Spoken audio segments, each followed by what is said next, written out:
Hey guys, I am going to talk about the e-collar today because I get a lot of calls. I had a call yesterday about the e-collar. First of all, what is it? And secondly, the caller's concern was she had a very anxious dog, a dog who had been abused before she rescued it.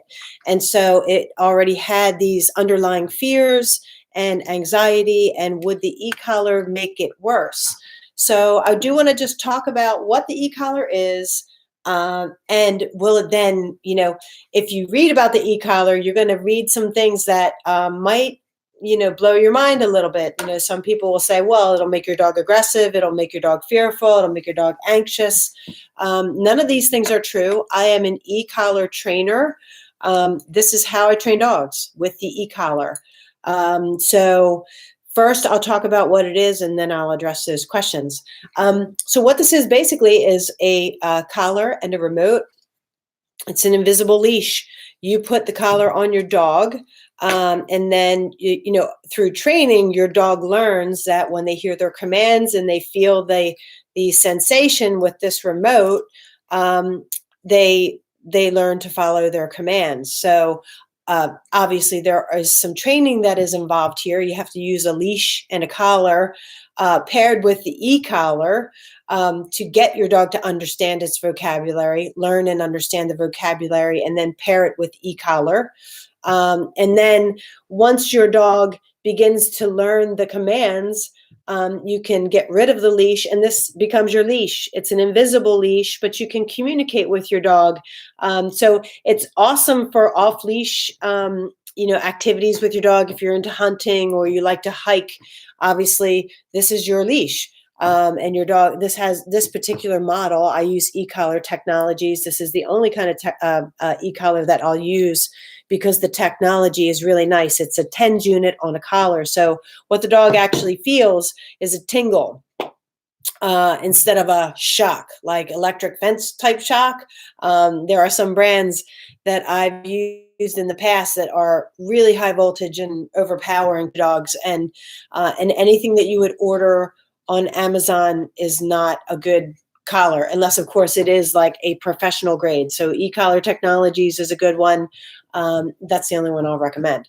So first and foremost, about the technology a little bit, this collar goes on your dog, and then this is the remote. This is what you would be holding.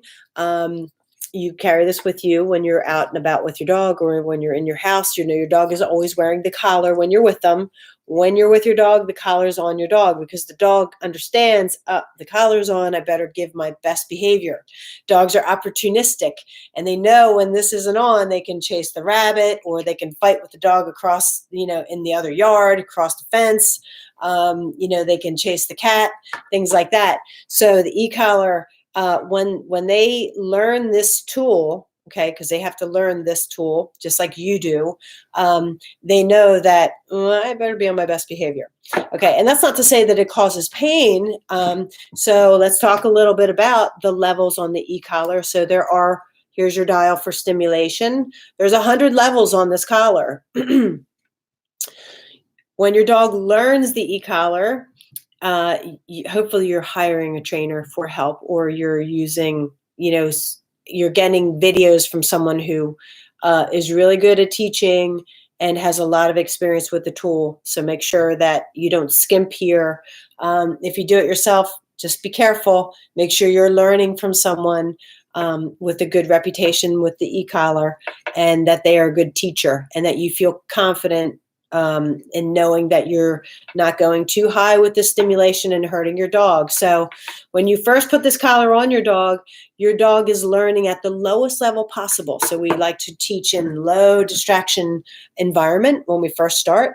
And you're basically dialing, you go from level 1, right? You gently dial up to level 1, hit the button, and you see, do they feel the sensation? And all the time that you're doing this, you have a leash and collar on your dog as well. So you're dialing up until you find the level that makes your dog, what'll happen is you'll hit the button and they feel the sensation, and then they'll twitch, right? Or their ear might flicker, or the eye might look this way. Wherever the box is on the neck, it will look this way. That indicates to you that, hey, they feel the sensation. So from there, maybe it's at level 4 out of 100. They feel that. So then from there, you might want to dial down by a couple, round to 2. And that would be considered the working level. So that's when you start to begin to teach the dog with the leash and collar, sit, down, come, all the commands. So every time you say a command, you hit the button, they feel the sensation, they start to put 2 and 2 together. Oh, when I hear my command, I'm supposed to come to my owner, or I'm supposed to sit.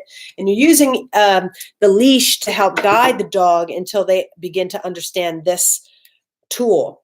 If you just put this on your dog, let's say your dog knows its commands, and you just slap this e-collar on and you say, well, I know you know your commands, so I'm going to just start running you through them.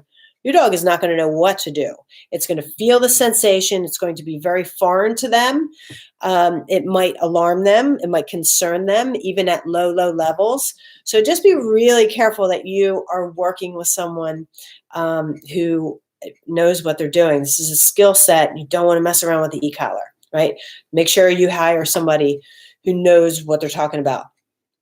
So once the dog begins to learn commands, and this might take, it depends on how long you spend with your dog each day training, but once you get it trained up on the basic commands, let's say the 5 commands you use, come, sit, down, place, out, then you can take the leash off and start really working with your dog. This becomes your invisible leash. So when you're in the house, when you're inside the house and the dog sees the cat and they want to go chase it like they used to, you're going to hit the button and say no. And whenever this collar lights up, that's when your dog will feel the sensation. So you'll say no, and your dog will feel the pressure. We call it pressure. They feel that e-collar pressure, and they hear the word no because they've learned no means don't go there. Then they'll say, I'm not going to chase the cat. So, that's this is your invisible leash inside the house and outside the house. So if you go on hikes, or if you're in your yard, you don't have a fenced in yard, or if you go on walks and you like to have your dog off leash, as long as your dog has a reliable recall, meaning they come to you when you call them, come, they feel that sensation, they hear the word come, and they come back to you, then you can have them off leash. And this particular model has a 1/2 mile radius. So that's really nice. You can be out in a football field, or, in a hike in the woods or someplace like that, and feel, pretty darn confident. I feel extremely confident in my dogs that they will come back to me every single time, because this has 100 levels. So even if they see a rabbit or a deer, I dial up as high as I need to. And this goes 100 levels, is going to get most dogs back. There are some dogs out there, some power breeds like the Malinois, or a really high drive, some hounds, extremely scent driven. You may want to get they have different levels of e-collar. So you may need to go to a higher caliber e-collar. So there's more intensity in that stimulation when they feel it. But basically, this is your invisible leash, and it allows you to communicate with your dog inside and outside what you want for it to do. So this implies that it knows its obedience and that it has been conditioned to this collar. You have to properly condition your dog to this collar, just like you do, when you first get a puppy, and you have to condition your puppy to just a regular collar and leash, because they're not used to wearing that. So you've got to go through the conditioning process. And then once they are conditioned to it, you're communicating more than you're correcting. So this can be a correction tool, but it's not just a correction tool. I mean, that's just one of the things that it does. But when my dogs wear their collars, which is all the time when they're outside, they always have this on. I'm using it to communicate with them. I'm not using it to correct them unless there's something they're doing and they shouldn't be. But most of the time I may need to just call them off the street or something, and then they come. That's not a correction. So 9 times out of 10, when I'm using this device with my student dogs and also my personal dogs, I'm using it to communicate, not to correct. All right. And so I do then want to talk about corrections because I think there is a lot of misinformation, flat out lies, if you will, about the e-collar. And there are two factions in dog training. There are the balance trainers, and that's myself. We use all kinds of food or all kinds of things to train. We'll use food, we use e-collar, we use prong collars, things like that. And then there are the pure positive trainers who only use food and rewards. They don't say no to the dog. They don't correct the dog. Balance trainers like myself will correct a dog. And so make sure that when you're reading information about e-collars, who wrote this? Is it a pure positive dog trainer who has a different viewpoint, and then they might slant it from their perspective, thinking, their thinking is that punishing a dog, correcting a dog with a punishment is actually going to cause harm to the dog. In my viewpoint, it's the same as teaching a child. When my nephew, I helped raise my 18-year-old nephew. He's 18 now, but when I needed to teach him something, I was going to tell him no, and I was going to make sure that the message got across. And that's the same as communicating to a dog. When I say no to a dog, I pair it with e-collar stimulation at a level that grabs my dog's attention. That's a correction. It's not, beating the dog about the head or, slamming it into the turf. And a lot of times when you hear the word correction, it's really misunderstood and misused, like it's some sort of abuse on a dog. And a correction is not abusive to a dog at all. I'm trying to communicate to you when you're in a high arousal state, maybe you're about to chase a cat and you're going to chase it into the street and get hit by a car. So I need to communicate to you at a level that you hear me, because this is like a firm tap on the shoulder. And then I'm going to hit that button at a higher level to grab your attention. So that's not abusive. That's just me communicating with my dog in a setting where distractions are high. So I'm going to have to go higher on the e-collar to grab his or her attention. So when you're reading information about e-collar, just make sure that you keep an open mind. And if it sounds like, well, that sounds really like the tool is going to kill a dog or really ruin them, listen, too many people use the e-collar and they love their dogs. They're not going to hurt their dogs. I love dogs. I'm not going to hurt my dogs ever. And certainly not going to hurt my client dogs. So when I use it, I know that it's not hurting them at all. And so just make sure that what you're reading is written by someone who is not against balance trainers and their approaches to training. There are many different ways to train dogs. I use food a lot. I use rewards a lot, but it doesn't always work, not with every dog. That's for darn sure. And then that brings me to the next question that I was asked about. What if I have a fearful dog, an anxious dog, an aggressive dog? Isn't it going to make them more of these things if I use this? Hey, Linda, how are you? Oh my gosh, how are the boys? Wow, so good to see you. I was just thinking of Cato the other day, and Freddie's coming in soon for a tune-up. So anyways, I hope you're doing great. Yes, it does work like a charm, Linda. It certainly does. So the question I was asked yesterday it was almost like the woman she said, my dog was abused before I rescued it. All right. And so I want to use the e-collar because food is just not working. I've been working with my dog for a year on this command, and I can't get the dog to learn the command. And I was like, it should take a couple of days for a dog to learn commands. It should not take a year for a dog to learn a command. Absolutely not. So if we're just using food all the time and rewarding and not teaching it no when it's doing something wrong, then obviously there is something wrong and you do need to add something into your repertoire. And that's where the e-collar comes in. So my answer to this woman and to anyone who is considering using the tool does not make any dog worse of anything. If anything, it brings clarity to the dog. The dog, if a dog is taught properly with e-collar, they're like, oh, I know what you want now, because there's so much stuff going on in a dog's head that when they finally, get some clarity with e-collar, they feel the stimulation, they know their vocabulary, they hear the word paired with the stimulation. They're like, oh, okay, mom wants me to come here. Or mom wants me to stop fighting with my brother, or whatever, whatever the case. Like what Linda, when the boys are chasing each other out in the yard, you want to recall them back to you, you call them, right? This sensation doesn't make a dog aggressive. It doesn't make them more of any bad characteristic. If anything, because it brings clarity to the dog, you're going to start to get better behavior, because once a dog has some clarity, you can start to teach it impulse control, which is really the reason that we use this. We do want to communicate with the dog, and this helps us do that at a distance. And that way we can start to teach the dog impulse control from a distance.